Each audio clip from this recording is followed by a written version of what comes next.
E aí, pessoal, boa noite. Como vão? Tô pensando aqui um pouco. Vocês estão bem? Bem, Leti. Linda, como vai? Vocês sabem que esses dias uma pessoa me sugeriu, uma pessoa muito querida, na verdade, uma pessoa bastante querida, assim, eu vou usar da sugestão dele aqui, que foi uma sugestão técnica, profissional, para dar uma capitalizada em cima dessa... Tudo bem, Patrícia? Rose. Eu vou dar uma capitalizada em cima dessa ajuda que esse querido amigo, ele me passou, e ele tem toda a razão quanto ao que ele diz, mas eu vou tentar dar uma capitalizada aqui com vocês em cima dessa informação. Vamos ver se eu consigo. Ele me disse assim: oi Viviane, tudo bem? Como vai? Há quanto tempo? Pessoal que sempre está aí, a Jéssica. A Viviane, que fazia tempo que eu não vi aqui. Viviane, eu acho que eu nunca vi você aqui. Nunca vi você aqui. Obrigado por ter comparecido. E ele me dizia assim, esse colega, e na maior da boa intenção, porque é uma pessoa que eu tenho muito apreço por essa pessoa, por esse profissional, um profissional fantástico. Se ele estiver me ouvindo, ele vai saber. Mas ele me disse assim: cara, é o seguinte, você cumprimenta muito nas lives, entendeu? Você fala muito, você demora muito, você passa muito tempo cumprimentando, depois no final você cumprimenta de novo. Você tem que entrar na live falando do assunto que você disse que ia abordar. Eu falei, mas aí eu perco barato. Aí eu perco fala, Fabio. Aí eu perco exatamente a essência. A essência é o contato. A essência é a proximidade. A essência é estar próximo à distância. É isso que me traz aqui. Porque senão, é simples. Senão eu gravo. Obrigado, Patrícia. Senão eu gravo uma aula e jogo no YouTube. Entende? É fácil. É muito mais fácil você gravar uma aula e você joga no YouTube. Sabe por quê? Porque, se você grava uma aula, você não tem que ter hora marcada. Você não tem que fazer a divulgação da live. Se você errar, você corrige. Você edita. Deixa com a cara que você quer. Põe florzinha, né? Joga lá um negocinho. Deixa bonito e põe no YouTube. A pessoa vai ver e vai falar, nossa, que aula. Sim, se for uma aula boa, né? Se for uma aula... Nath, tudo bem? Dona Elba, tudo bem? Minha sogra. Então, como que eu não vou cumprimentar minha sogra? Se hoje, nessa live, eu vou exatamente dizer sobre um ensinamento que eu absorvi do meu sogro. Obrigado, Elvésio. Raiz. Somos raiz, Elvésio. Falamos ontem na live. Falamos ontem do nosso estado de Minas Gerais. Adeilson, tudo bem? Adeilson de novo aqui, obrigado. Falamos ontem do nosso estado de Minas Gerais. Falamos do Milton Nascimento.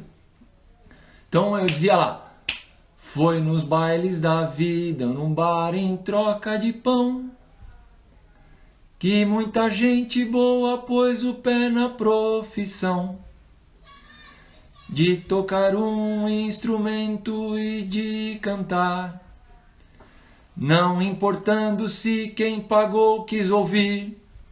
Foi assim, daí vai, cantar era buscava. Então,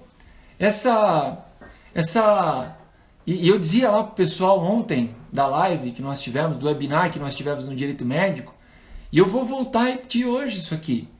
Quando nós temos a oportunidade, quando nos é dada a grande oportunidade de nós nos manifestarmos, de nós gerarmos a nossa ideia, de nós nos posicionarmos, de nós colocarmos de maneira franca, de maneira firme, o nosso posicionamento, no direito principalmente, ali é o momento.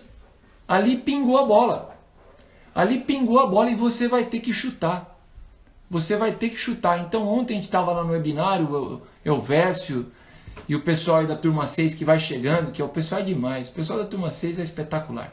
Nosso webinário ontem foi espetacular. 5 horas de direito médico na veia.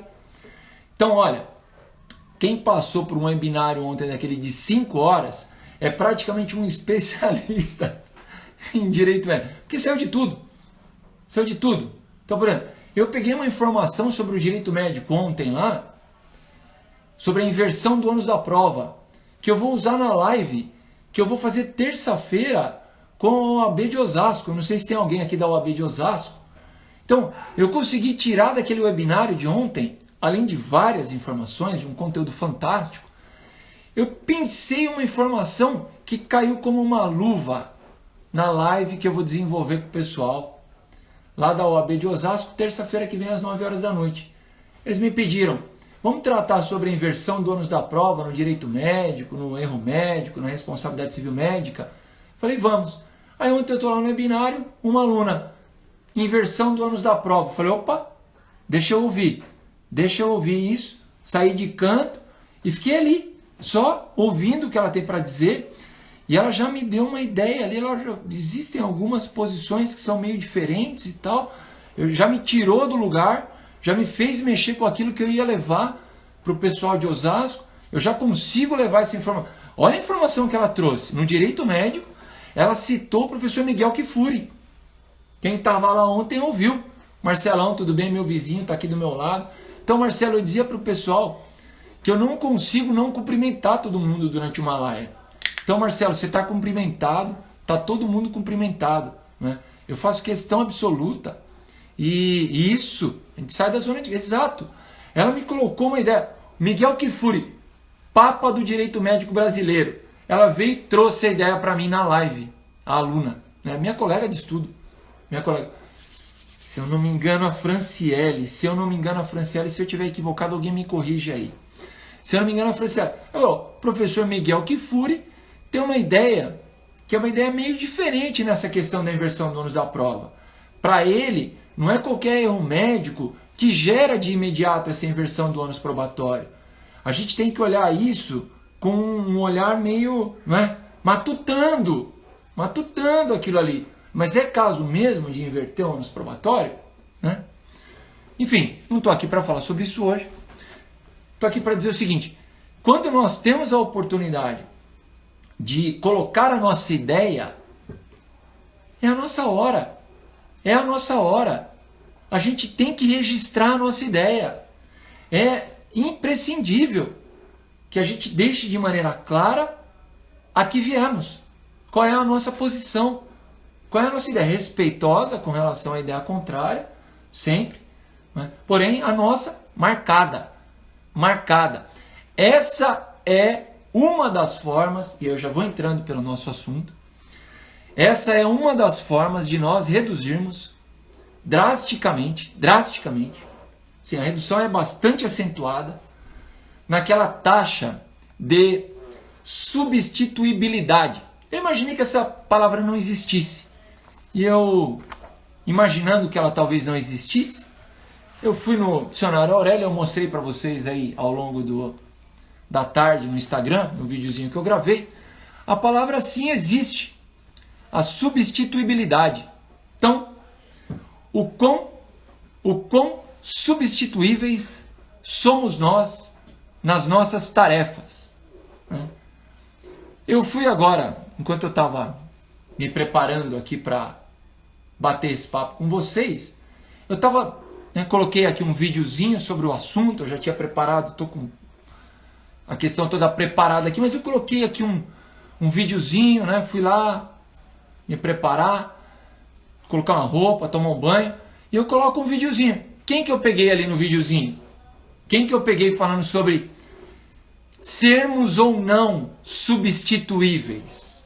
Quem que eu peguei? Quem que estava concorrendo com... Eu brinquei.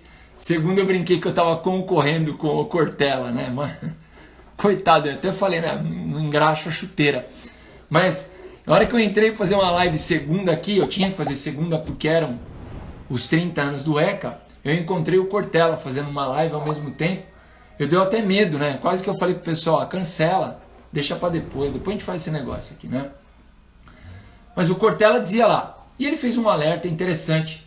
É um alerta, é um pressuposto, é uma ideia que ela deve ser colocada como pressuposto do nosso bate-papo, que é o seguinte, quando a gente diz substituibilidade, ou seja, esse atributo, essa característica de sermos substituíveis, né? De podermos ser substituídos, ele diz, nós, enquanto pessoas, somos insubstituíveis. Sim, perfeito. Enquanto indivíduos, enquanto seres humanos, enquanto pessoas, nenhuma dúvida, somos realmente insubstituíveis, com características únicas, obviamente. O tema aqui é outro. A abordagem aqui é uma abordagem que até tange algo filosófico, porém, na filosofia do mundo corporativo, do mundo profissional, né? Daquilo que é aplicável ao nosso ramo de atuação, nas nossas profissões. E nesse ramo, e nesse aspecto, nesse contexto, não como pessoas, porém como profissionais, sim, sem dúvida nenhuma. E ele deixa claro isso, o próprio professor Cortella deixa isso claro lá. Sim, nesse aspecto, somos substituíveis. Ora, quem poderá negar, vivendo uma crise que estamos vivendo desde o ano de 2014, vendo tantas e tantas e tantas pessoas serem demitidas, dispensadas e substituídas, quem poderá negar que somos, sim, no mundo corporativo, que as nossas funções são, sim, que as nossas atividades são, sim, que o nosso exercício profissional é, sim, substituível. E que o nosso trabalho, como eu dizia, o nosso trabalho é diminuir exatamente essa taxa de substituibilidade.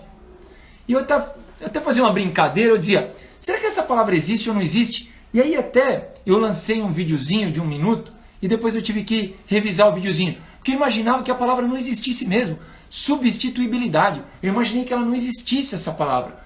E daí eu coloquei no primeiro videozinho lá, Matutando o Direito, o dicionário de Matutando o Direito inventou uma palavra substituibilidade, e aí eu fui no Tite, né? O Tite tem uma palavra lá, o Tite, treinador da seleção brasileira, ele tem algumas palavras, né? Dizem da titibilidade, né? Ele tem uma palavra que é a treinabilidade. Então, ele tentou explicar o que seria a treinabilidade. Quem tiver curiosidade pode buscar, vai encontrar, além de outras. Eu imaginei que talvez eu pudesse estar inventando uma palavra, né? Modestamente inventando a palavra substituibilidade, mas não, ela existe, ela está no dicionário Aurélio e ela é exatamente isso, aquela característica, aquele atributo, né? Aquela qualidade do que e de quem pode ser substituível, né? Pode ser substituído. E aí, constatada então essa realidade que está na cara de todo mundo, né? Principalmente agora, infelizmente, nessa época de pandemia. Então a gente vê, por exemplo, essa questão da substituibilidade, a gente vê naquilo que está acontecendo nas universidades brasileiras. Qual que é o movimento que está acontecendo nas universidades brasileiras? Dá licença.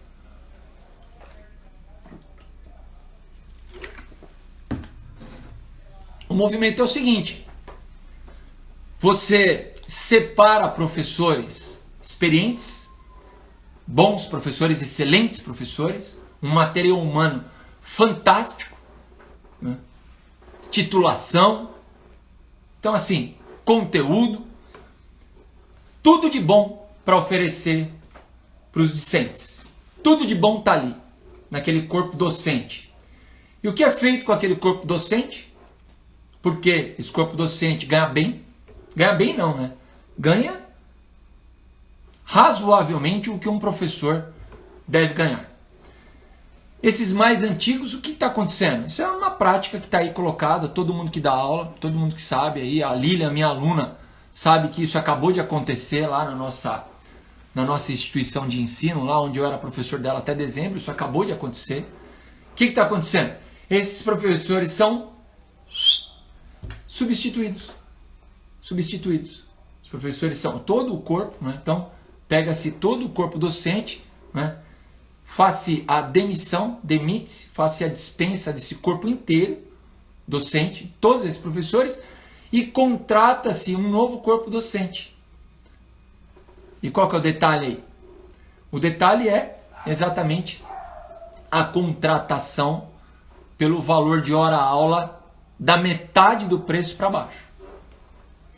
Então, negar que somos substituíveis, negar que essa substituibilidade nos acompanha para e passo ao longo da nossa vida é negar o óbvio, é negar a realidade. E na medida em que você nega essa realidade, o que acontece? Você não trabalha para não diminuir a sua taxa de substituibilidade. Se você eventualmente diz, pô, isso é injusto, né? Somos insubstituíveis. Vejam, isso é uma ideia que ela pode ser bonita. Somos insubstituíveis. Ela pode ser bonita, essa ideia. Ela pode ser bonita num plano que seja um plano metaprofissional. Porque no plano profissional, as substituições se dão a cada momento. A cada momento nós temos estas substituições operando. E ontem eu gravei um vídeo sobre... Eu gravei um áudio sobre isso. Por quê? Para o pessoal da minha equipe. Então, toda vez que eu tenho aqui alguma ideia que me...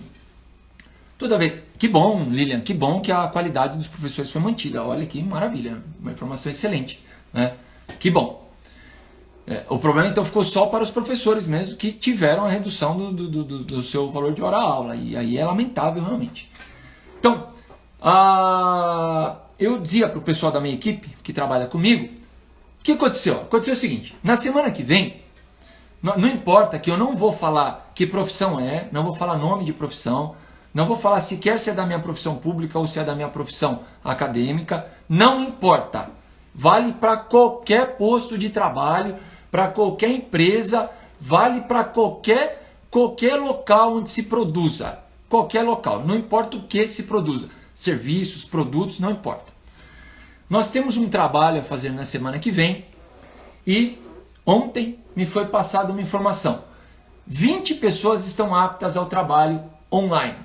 20 pessoas disseram, ok, estarei presente no trabalho online para resolver esta questão. Não importa que questão é. 20 pessoas. Uma pessoa disse, eu não vou. Eu não estarei. Eu não vou por isso, por isso, por isso. Então, é direito dessa pessoa dizer que não vai. Outras 20 irão. Bom, minha equipe me solicita um posicionamento e já me dá uma alternativa. Já me traz o problema e ao mesmo tempo que a minha equipe me traz o problema, já me traz uma sugestão. Veja, isso já é uma redução drástica na sua taxa de substituibilidade. O que? Você leva um problema para o seu superior e já leva uma alternativa. Lá, já leva um encaminhamento. Já leva uma proposta de solução. 2, 3, ou às vezes se você não tiver uma, e cabe a decisão a quem? Ao seu, né, aquele que exerce o poder de decisão no caso. Essa pessoa da minha equipe, certamente ela está me ouvindo, ela me trouxe o problema e me trouxe também a solução. E ela chamou a atenção para o seguinte fato.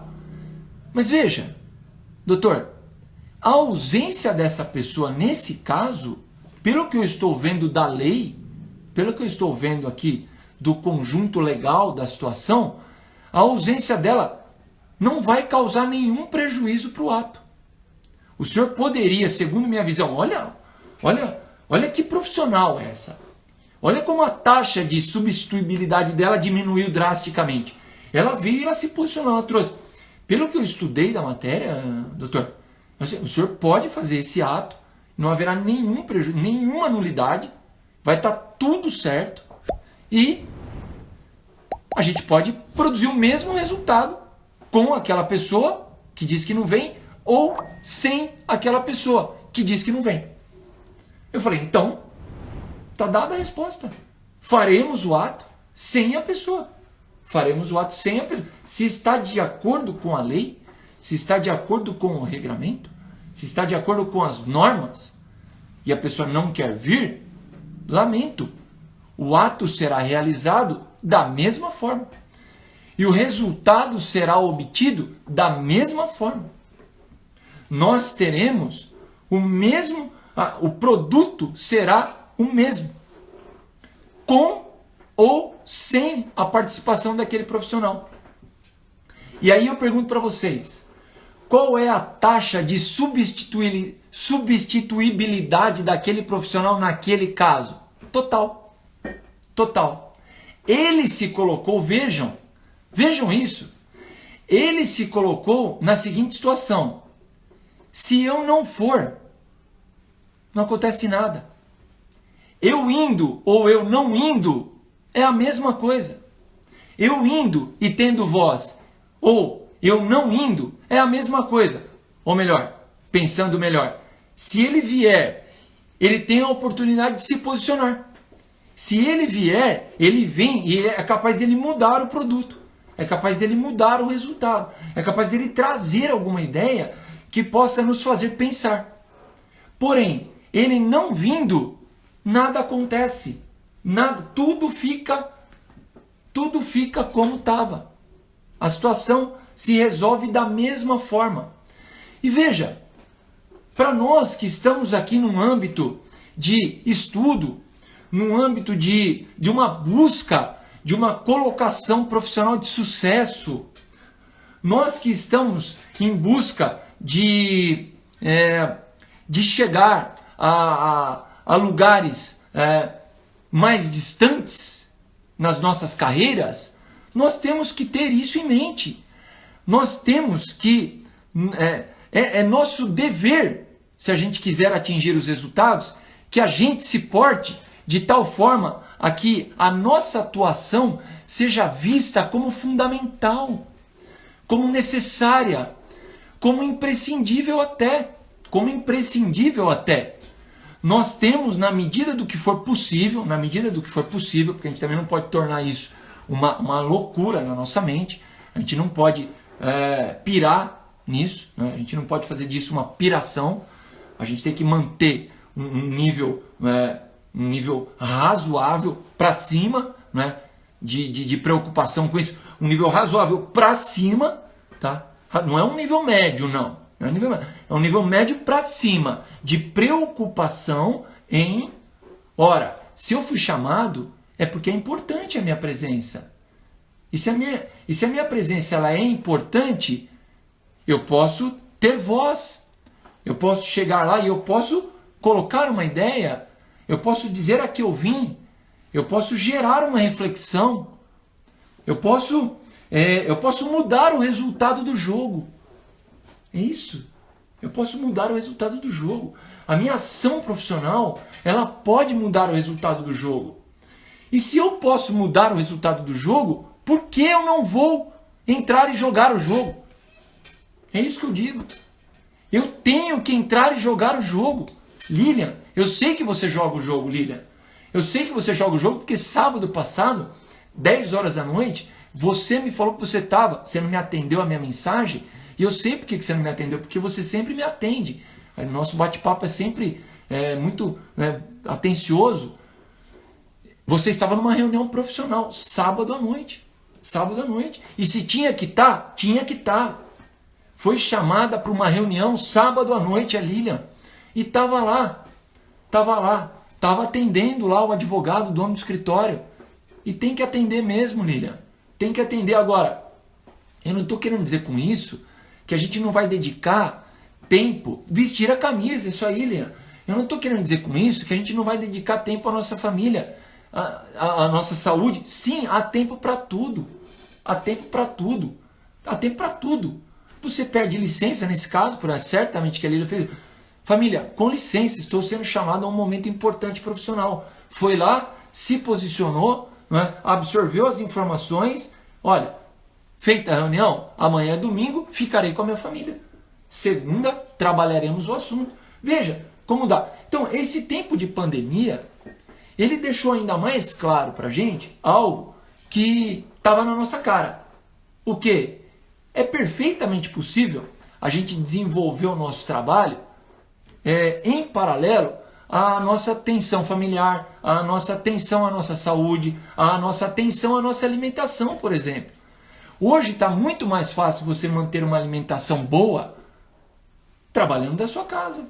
Você que vai fazer, você, as pessoas que convivem na sua casa e que terão a rotina, poderão comprar os alimentos, sabem o que estão comendo, sabem como o alimento foi manipulado, sabem como que aquilo está sendo cozido. Então veja, esse trabalho que nós estamos fazendo aqui, online, ele nos propicia, sim, o atendimento às nossas necessidades familiares, às nossas necessidades pessoais, de saúde, etc, etc. Então, a ideia sempre é a gente promover. Às 21 horas vai ter live da doutora Velânia. Legal. Às 21 horas eu prometo que eu encerro, Olete, fica tranquila. Antes disso, eu pretendo encerrar. Então vejam, e depois eu vou passar lá para a Velânia também. Vejam, então o que eu queria chamar a atenção é que quanto mais nós conseguirmos a redução dessa nossa taxa de substituição, de substituibilidade, melhor para nós. Melhor para nós. Melhor para nós. Melhor para a nossa profissão. Melhor para a nossa família. Melhor para o nosso conforto. Melhor para o nosso sucesso. E aqui a ideia, vocês sabem, é sempre essa. É por meio do estudo a gente atingir o nosso sucesso profissional. É para isso que eu estou aqui. É para isso que eu deixei de estar agora com as minhas filhas, com a minha esposa, para estar aqui. Né? Para passar essa ideia que eu considerei super importante. E aí, como que faz para eu passar essa ideia? Colocada a ideia, eu vou passar algumas coisas que eu fiz aqui ao longo da minha vida e que me levaram a ter essa taxa diminuída. Não que eu nunca fui, não que eu nunca tenha sido substituído, já fui. Inclusive, a substituição, eu tive uma grande substituição na minha vida que foi assim, um aprendizado. Foi um aprendizado para mim. Um dia eu vou contar. E aquela substituição foi a substituição que me alavancou. Foi a substituição que me alavancou. Então, daquela substituição dolorida na época, dolorida, posso contar aqui uma hora, eu retirei dela um proveito e estou aqui hoje. Tenho certeza absoluta que aquela substituição lá atrás, ela foi também cabal para eu ter obtido esse momento aqui, chegar nesse momento aqui, conseguir fazer a minha live aqui com vocês me ouvindo, ter o prazer, a satisfação, a honra de poder falar para vocês com modéstia à parte, alguma pequena autoridade sobre isso. E isso começou quando eu era estagiário da magistratura. E no meu primeiro dia, eu quero dar aqui a data para vocês. Olha, a data foi 31 de outubro de 2000. 31 de outubro de 2000. Eu vou tampar o nome da pessoa, mas depois eu vou pedir autorização para ela para postar nas redes sociais, tá? 31 de outubro de 2000. Tá dando para ver aí? 31 de outubro de 2000? Tá dando para ver aí? Vocês conseguem ver? Vocês conseguem ver isso aí? Deu para ver aí? O que é 31 de outubro de 2000? Portanto, 20 anos atrás. Todo mundo viu? Deu para ver? Vocês estão me ouvindo bem? Por favor. Por favor, pessoal. Ah, legal. Também outra coisa que pediram para mim também na live foi parar de... Obrigado, Rose. Obrigado, José Carlos. José Carlos, estou esperando meu doce, viu?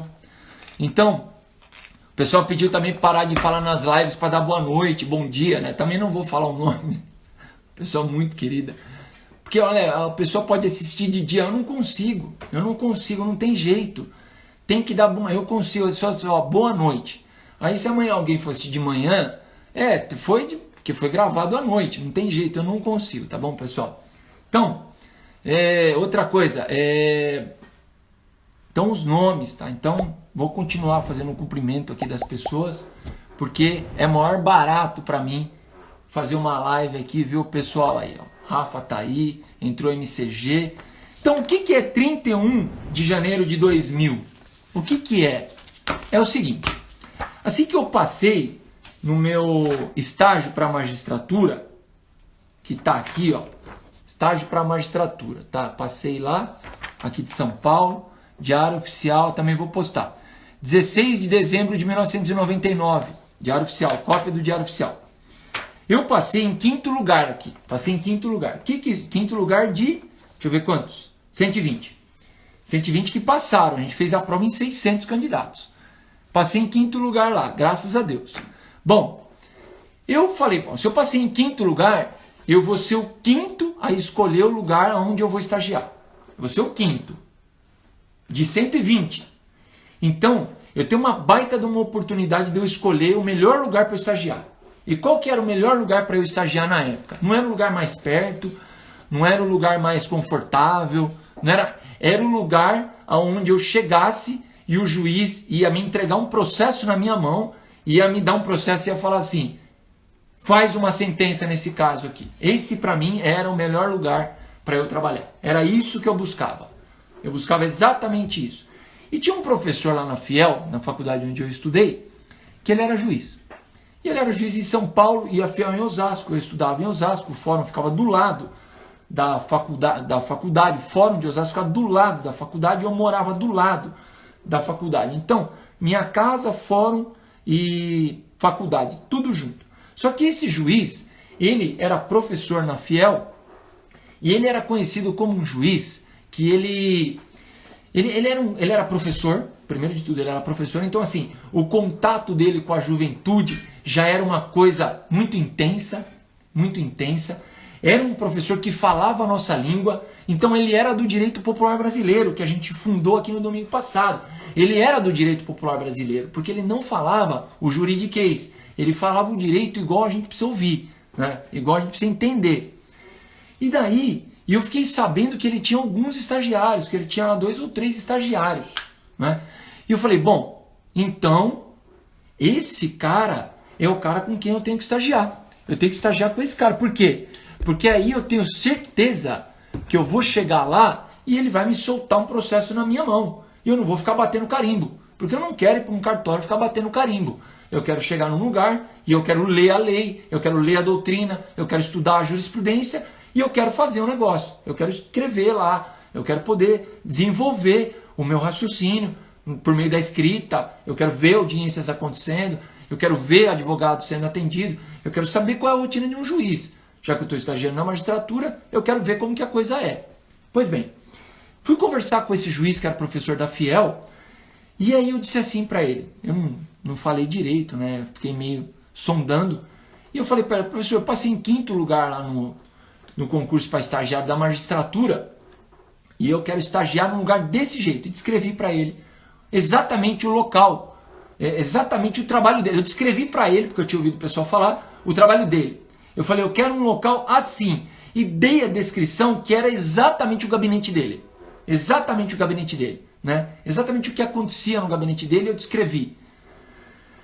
E eu falei, eu estou procurando um juiz que me dê uma oportunidade de eu realmente aprender. O senhor conhece alguém para me indicar? Que eu sei que o senhor é juiz, né? O senhor conhece alguém para me indicar? Não deu outra. Não deu outra. Ele falou, conheço. Eu falei, quem, professor? Ele falou, eu.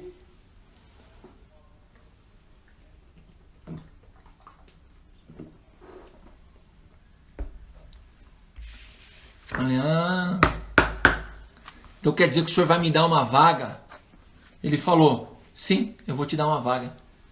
Eu vou te dar uma vaga. Você pode começar lá no Fórum da Lapa, na 3ª Vara Cível do Fórum da Lapa. Você já pode começar lá em janeiro, não precisa nem esperar o carnaval. Não precisa nem, porque tudo começa depois do carnaval, né? Vocês estão vendo? A sentença, ela foi dada no dia 31 de janeiro de 2000.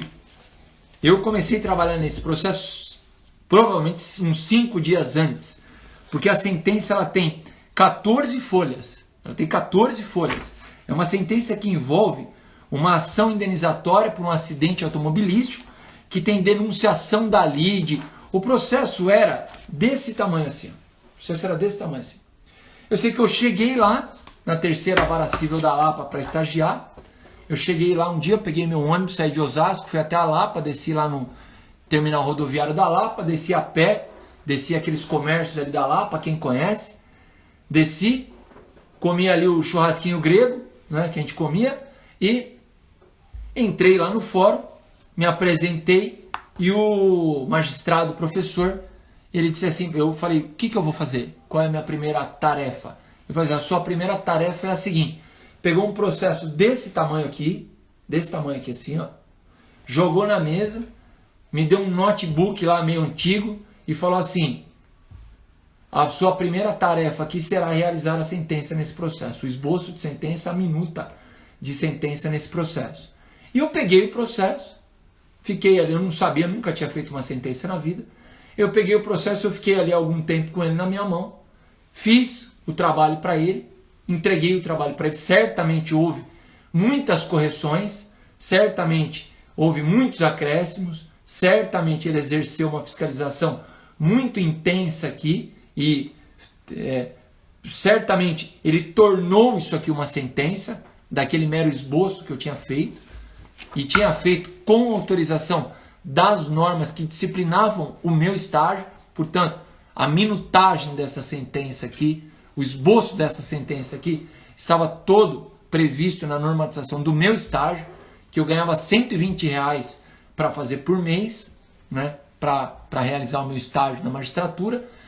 O trabalho foi feito e eu entreguei. Isso foi reduzindo a minha taxa de substituibilidade, até que eu, depois de um tempo, fiquei meio... Essa ida e vinda para Lapa me deixou... Tava me dando um pouco de trabalho de logística, então como eu morava perto do fórum e estudava ali, eu pedi para ele, o senhor me deixa agora me transferir para o fórum de Osasco, porque eu quero ir a uma outra vara judicial, uma vara criminal, vara de execução criminal, vara de família. E eu caí numa vara civil, ele me liberou. Eu fui para uma vara civil e... eu, da mesma forma, peguei um caso para ajudar o magistrado como estagiário e eu vou ler uma sentença que eu imprimi para o magistrado, que na época as coisas eram impressas ainda. Tá aqui, ó. Tá aqui, ó. Essa mensagem aqui é minha. É o que eu vou ler para vocês agora. Isso aqui eu vou ler para vocês agora. Foi um recado que eu deixei para o juiz depois que eu fiz esse trabalho aqui. Então você estagiário que está aí me ouvindo, você estudante que está aí me ouvindo, eu vou te dizer o seguinte, para você eu vou dizer, para você que é estagiário, para você que é estudante, tenha essa postura aqui. Eu não posso dizer isso para quem já é formado. Para quem já é formado, cada um tem a sua postura. Eu não seria pedante ao ponto de chegar aqui e dizer, olha, faça isso, faça aquilo. Eu estou dizendo o que eu fiz. E para quem é estagiário, para quem é estudante e quem quer passar no concurso, eu digo, faça. Faça porque vai ter resultado. Faça porque vai ter resultado. Olha o recado que eu deixei para o juiz aqui, no material que eu separei para diminuir a sua taxa de substituibilidade. Deixei esse recado para o magistrado. Doutor, essa é a sentença procedente. Com sua licença, eu acredito que essa é a melhor, pois a petição de contestação é um pouco confusa e não está apta a impugnar o fato alegado na petição inicial. Contudo, se o senhor quiser uma improcedente, segue anexa. O que eu fiz nesse caso aqui? Havia duas alternativas para esse processo. Eu, em vez de ir lá e tomar o tempo do juiz, né, e ele estava lá no meio das tarefas dele, né, fazendo as coisas dele, eu falei, em vez de eu explicar para o juiz como que é a procedente e como que seria a improcedente e por que um viés de procedência e por que um viés de improcedência, sabe o que eu fiz? Eu falei, eu vou fazer as duas. Eu faço as duas, ponho os fundamentos das duas e o magistrado escolhe aquele entender a mais adequada ao caso, corrige, me passa a correção que eles sempre fizeram. Então, algo que eu quero deixar bem claro aqui, o nosso estágio sempre muito bem fiscalizado, né?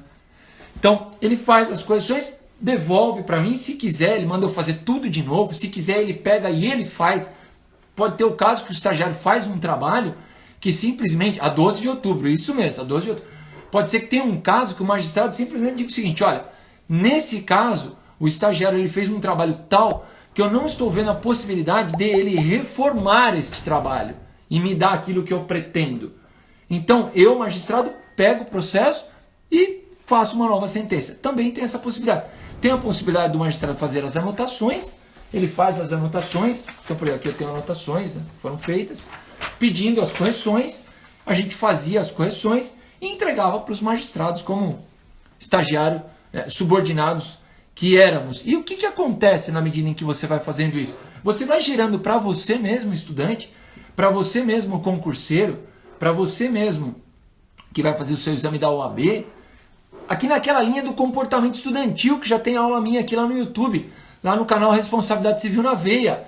Você vai encontrar lá sobre comportamento estudantil. O que você vai gerando? Você vai gerando uma taxa de substituibilidade com relação a você muito menor. Muito menor. Vai diminuindo as chances de você ser substituído. Que é o que a gente quer na verdade. E esse magistrado aqui, esse que eu fiz 2 sentenças depois, eu tenho aqui um ofício dele. Quando eu fui para a última fase do concurso da magistratura, tá ele aqui, dizendo do meu trabalho aqui no papel. Não vou mostrar aqui porque é um documento meu, esse aqui particular meu, né? Mas está ele aqui oficiando a banca examinadora, olha, estagiou comigo, estudou, fez o trabalho, eu pedi o trabalho era feito, era feito com dedicação, com disciplina. Tá aqui gerando, lá no concurso da magistratura, depois de 2, 3 anos, gerando aprovação no concurso da magistratura, gerando que eu não tenha sido substituído por outro candidato, né? Então, a gente teve, eu estava olhando aqui a lista nossa de aprovações, tivemos 91 aprovados. 91 aprovados para um concurso que, se eu não me engano, na época, havia 300 vagas. 300 vagas foram abertas para o nosso concurso de 90 que foram aprovados, que foi um número alto.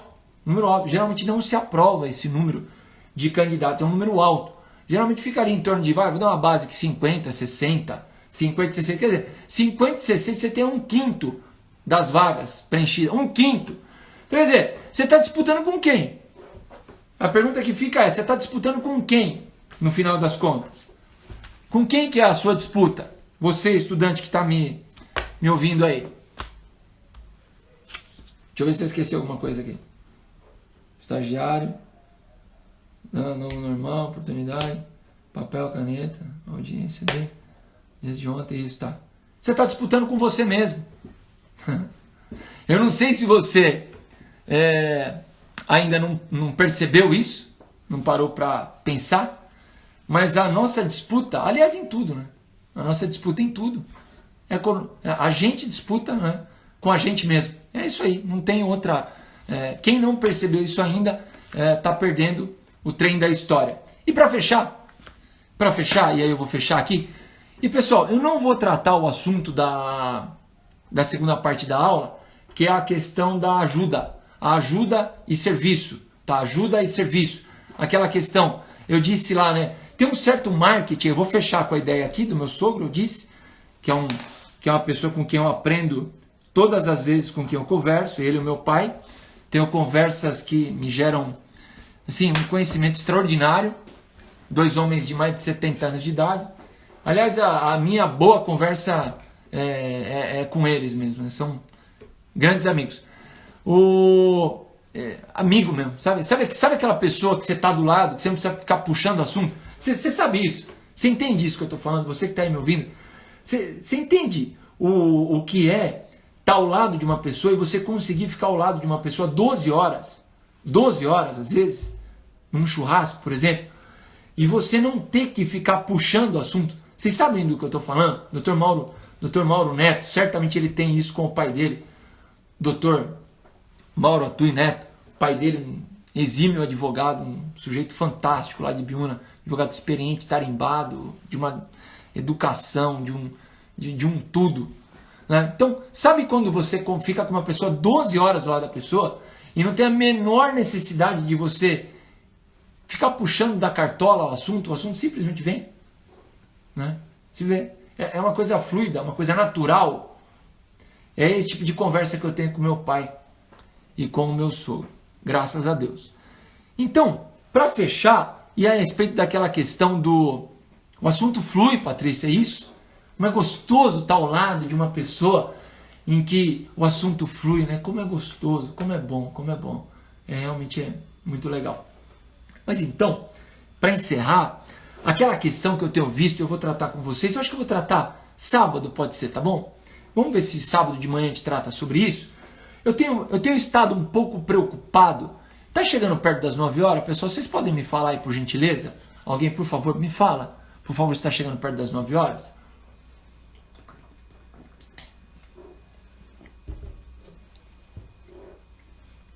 Eu estou um pouco preocupado. Eu estou um pouco preocupado com aquela ideia que estão querendo vender, tá? Estou um pouco preocupado. Opa, tá faltando um pouco de tempo. Obrigado, Dr. Mauro. 20h51. Eu estou um pouco preocupado, eu vou tratar isso com aquele... É um certo marketing, né? Então, tem algumas coisas que a gente precisa parar e pensar, matutar. Sábado, então, a gente vai matutar sobre isso. Sábado às 11 da manhã, vamos matutar, tá? O que eu tenho preocupado? O que tem me deixado preocupado? Um marketing que diz assim para o profissional do direito: troque a mensagem do seu Instagram, troque a mensagem do seu Facebook, diga lá, não deixe muito objetivo que você é advogado de família, por exemplo. Diga que você, agora vem, né? Ajuda pessoas a resolverem conflitos familiares, por exemplo. E daí a pessoa vem e te oferece uma ajuda. Você cai nisso, vem e oferece uma ajuda. Eu vou dizer a minha opinião. Cada um tem a sua. Para mim, profissional, para você manter a sua postura como profissional. Postura séria, sóbria. E é isso que vai gerar a sua autoridade. É isso que vai te gerar autoridade. Eu sou advogado de família. Eu tenho trabalhos assim, eu fiz isso, né? Eu sou estudante, né? Você vai para um concurso, eu estudo, você vai para uma vaga de um estágio. Eu sou estudante, eu vou para uma vaga de um estágio. Tá? Você não vai ajudar ninguém lá naquele escritório de advocacia. Você não está indo lá para ajudar ninguém. Você vai chegar lá e você vai falar: sou estudante de direito do ano tal, minha área de estudo é tal, e eu tenho para oferecer a esta banca de advogados tais conhecimentos. Acabou. Quem vai decidir se vai te contratar ou não é a banca de advogados. O que eu quero dizer agora, para ser rápido e fechar com a ideia do meu sogro aqui. Eu penso, se alguém me aborda dizendo para mim: eu quero te ajudar nisso, eu vou te ajudar a isso. Todo mundo sabe, pessoal, todo mundo sabe que no mundo corporativo nós não estamos aqui para promover ajuda. Nós temos o nosso âmbito natural para isso, específico para isso. Existem os locais dedicados à ajuda. Eu não estou dizendo que nós não devamos ajudar. Nós temos sim a nossa parte, nós temos que dar a nossa parcela de ajuda. Só que a gente tem que deixar claro: olha, aqui é uma ajuda. Aqui é uma prestação de serviço. Eu tenho isso aqui para oferecer e mais, eu vou cobrar isso. Vale tanto. Vale tanto por quê? Porque me custou tanto. Vocês percebem isso? As coisas custam. As coisas têm um custo. Eu, por exemplo, para falar sobre responsabilidade civil para vocês aqui, eu viajei para Nova York, eu estudei em Nova York. O primeiro custo que eu tive, sabe qual foi? Ficar longe da minha família. Então, como que pode eu querer dizer que hoje eu vou ajudar alguém, sendo que me custou tão caro isso? É evidente que não vai ser barato. Eu como professor, eu tenho meu valor de hora-aula. E precisa dizer para mim quanto que vai me pagar para eu dar aula. Tanto. Estou de acordo. Ou menos que isso. Se eu quiser dar aula por menos que isso, ou eu digo, vou dar aula por menos que isso e vou fazer o mesmo trabalho, porque a qualidade tem que ser a mesma, ou não me serve. Não me serve. Muito obrigado. Fica para uma próxima oportunidade. Esse tema nós podemos tratar sobre isso no sábado. Para fechar, vocês vão me desculpar. Nutella, por favor. Eu estou terminando a aula aqui. Para fechar, 5 minutos, a Rose me avisando aí. O meu sogro, ele sempre ele comenta comigo um caso em que ele era servidor, ele varria o chão do cartório hoje onde ele é o registrador. Ele trabalha há 40 anos no mesmo cartório de registro imobiliário. Hoje ele é nós não podemos falar que ele é dono, né? Mas assim, em termos coloquiais, ele é o dono do cartório, ele é o registrador, né?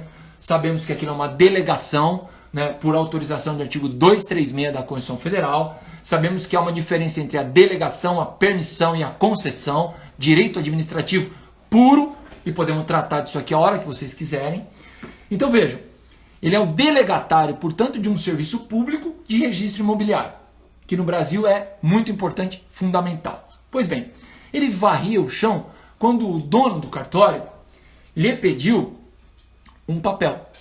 Ele pediu um papel e ele foi entregar o papel para este dono do cartório, né? Ou era o dono do cartório ou era o magistrado na época, porque o registrador, o cartório naquela época, ele era vinculado ao Poder Judiciário. Eu não sei se era o